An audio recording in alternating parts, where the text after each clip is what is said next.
ভাই, আমরা ইসলামী আন্দোলনকে কেন ভালোবাসি পুরো আলোচনাটা শুনবেন, তারপরে মন্তব্য করবেন।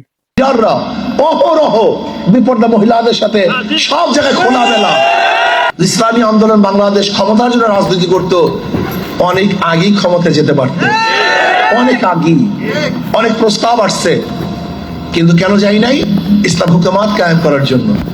এর জন্য আমি বিশ্বাস করি যারা ইসলামী হুকুমাত কায়েম করতে চায় না, শরীয়ত আইন বাস্তবায়ন করতে চায় না, নাম দেয় ইসলাম, এর চেয়ে বড় মুনাফিক এবং ধোঁকাবাজ গোটা দুনিয়াতে থাকতে পারে।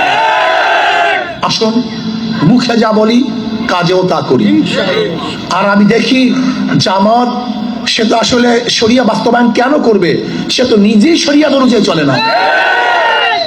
তার লিডাররা অহরহ বিপর্দা মহিলাদের সাথে সব জায়গায় খোলামেলা। আশ্চর্য বিষয়, যে ব্যক্তি নিজেই শরিয়াত মানে না, সে শরিয়াত বাস্তবায়ন করতে পারে না। আর আল্লাহ না করুক, আল্লাহ পাক কালামে পাকের মধ্যে ফরমান, সুম্মা জাআলনাকা আলা শারিয়াতিন মিনাল আমর ফাত্তাবিআহা ওয়া লা তাত্তাবিআহু আল্লাযীনা লা ইয়ালামুন। হে নবী, আমি আপনাকে যে শরিয়াতের প্রতিষ্ঠা করেছি, ফাত্তাবিআহা, আপনি সেই শরিয়াতের অনুকরণ করুন। আচ্ছা, আমি বলি শরিয়াত মানবো না, আজীব ব্যাপার।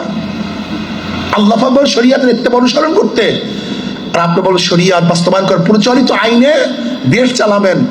তা প্রচলিত আইনে দেশ চালালে আওয়ামী লীগ দোষটা কি করছে? বিএনপি ক্ষতিটা কি করছে?